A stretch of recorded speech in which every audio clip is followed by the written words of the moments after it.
It may be the start of the Major League Baseball season today, but we are here on a special edition of College Baseball Done Better to talk college baseball because despite everything going on in the Big League Diamond today, it's all about the kids today for us because we've got a monumental matchup that we're here to talk about in a special edition of College Baseball Done Better. He's Johnny VTV. I'm Greg Larnard. Johnny, if I had known you were going to wear your Brave stuff, I would have thrown on my Mets stuff. But I do have my New York Mets thermos right here, so I'm ready to go for opening day as well. That's gonna be an unreal matchup. Max Scherzer versus Sandy, reigning NL Cy Young winner. We just have a buffet of aces going in game one today.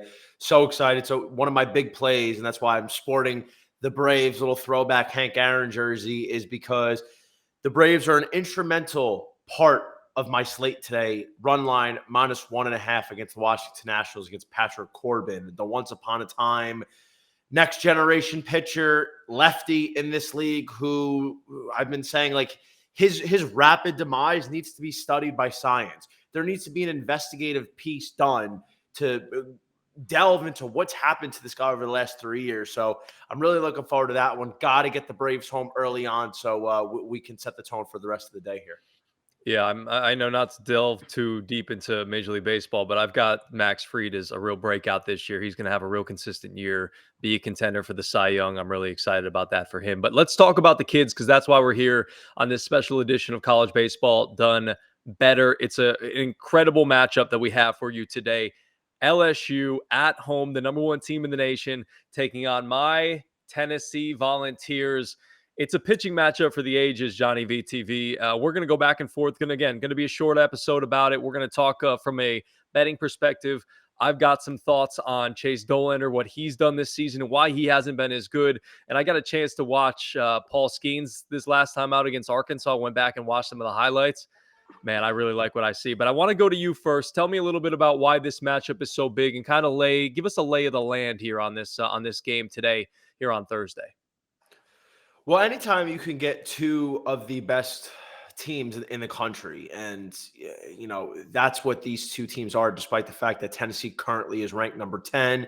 That's really because they had a bad weekend against Mizzou a couple weeks ago where they got swept, and they took a 10-spot drop in the rankings when, for a few weeks it was LSU, Tennessee, number 1 and 2. So for all intents and purposes, you could say it's really a 1-2 matchup. So that in and of itself, this is always a special time of the year when these two teams meet. But the fact is, we have, like we mentioned last week, a generational pitching matchup. And I don't say that lightly. These two guys, Chase Dollander for Tennessee, Paul Skenes for LSU, the transfer in from Air Force, they're probably going to be top 3 picks in the draft. If not top 4, they should be the top 2 arms off the board in July. And I realistically think that both of these guys should be able to be on opening day rosters by 2025 if they stay the course. So the fact that we're getting this kind of a show is something that really doesn't come along very often. These two arms, I think personally, are the best arms in the last 10 plus years since the Garrett Coles and the Steven Strasburgs. Like, we just haven't seen guys with this kind of stuff combined with the location, the presence on the mound, the polish, and we're getting it in this matchup here. It just makes it so special. It does make it special, and it's fun to watch. Let's start with the home team, and let's talk a little bit about LSU and Paul Skenes and what makes him so special. Just some observations. I know you've studied him a little bit more than I have. Some observations I had that I wanted to throw at you, Johnny, were that, that ball literally explodes out of his hand. 102 miles an hour he was touching there in Arkansas last weekend. He's a guy that's not able to sustain that yet. I saw him lose a little bit of steam later on in that game in terms of he wasn't able to ramp it up to about 100 a little bit later, a couple innings into that game. But he's got a fantastic breaking ball, a really, really good fastball that has a lot of movement on it. And the thing I really like about him is he's got a little FU attitude on the mound, and that's a little bit different from him and Chase Dollander. Dollander's a little bit more reserved, doesn't show a lot of emotions. Skeen is out there lighting people up. He's kind of throwing the K behind his head when he strikes somebody out. He's got the headband on, the LSU headband on. He just looks like he has that FU attitude, and I like a little bit of emotion in a pitcher for me personally. And but that might be something that Tennessee can play off of because if they can rattle him a little bit, that might be something that leads to his demise. But again, this is a guy with tons of tools on the mound. So tell us a little bit about your thoughts on him on this LSU side of things.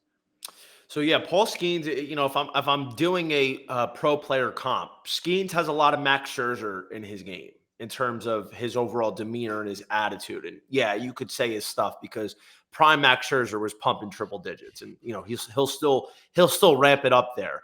But in terms of Chase Dollander, he's more of like a Jacob deGrom kind of demeanor where, he's elite, but he doesn't really show too much emotion. But for Paul Skenes, the biggest thing, I think, outside of the stuff, which has been incredible, and you can maybe make a case that he's got the best arsenal right now this year in the college baseball season that's gone on so far. But this guy has had impeccable command. He's not walking batters. He's got an unbelievable 71K to 7 walk ratio that's unheard of. And I think for the fact that Paul Skenes is the tone setter for this team on the pitching staff. I like their Saturday and Sunday guys with Floyd and the sophomore Thatcher Hurd, who I have ranked very high for 2024's draft.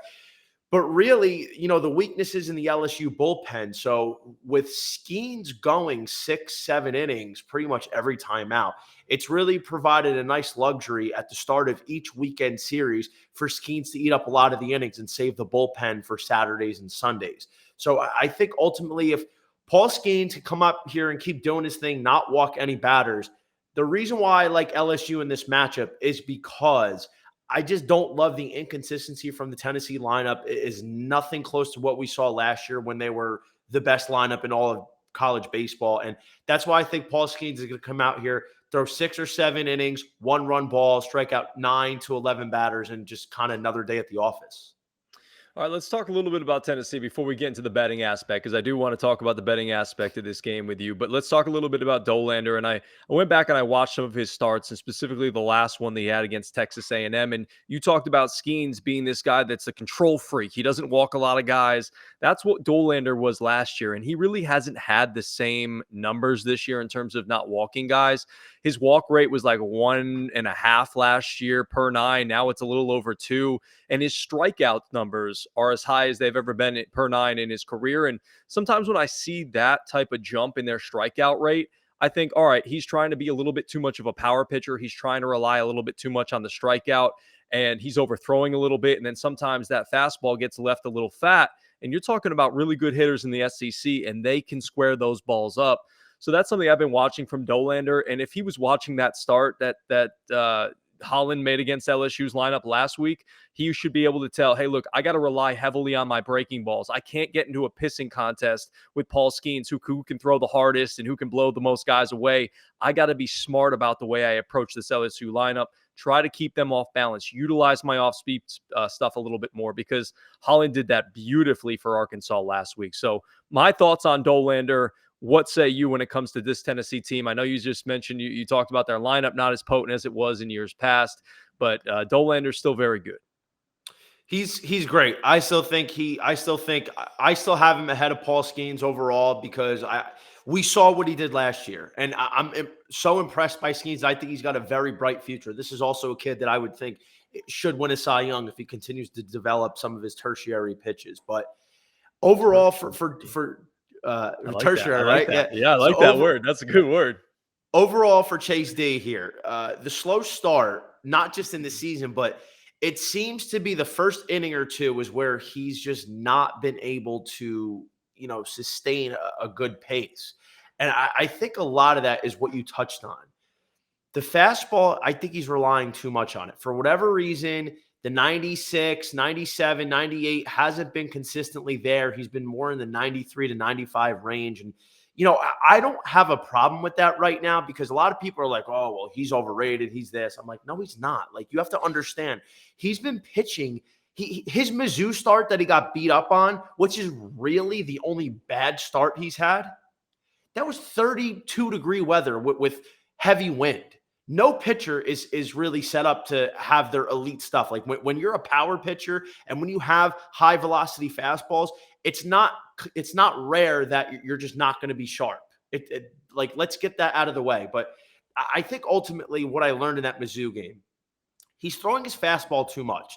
And not that he doesn't have a great fastball, but his slider is really good. He's got a good curveball. He's got a Wicked. really good changeup. So I don't understand why he's not mixing those pitches in a little bit more consistently. And he's trying to get everybody out on that fastball. He's throwing it at way too high of a clip. And I think the film right now is sit fastball with this guy because that's primarily what he's attacking hitters with. And I think he thinks he's going to be throwing consistently 98, 99 miles an hour, which I'll probably believe that's going to start happening in mid to late April when the weather starts warming up. You're getting the 80-degree weather games where your arm's nice, warm, and loose, not tightened. But for now, I think he's got to keep going with this slider because that's really his punch-out pitch. His slider is a fall off the table, razor sharp, heavy drop slide piece. And I think if he's able to do that, and obviously that starts in the first inning, second inning. Can't walk guys. You got to stay good with the command because you cannot let these LSU base runners on because they will take advantage and they will hurt you.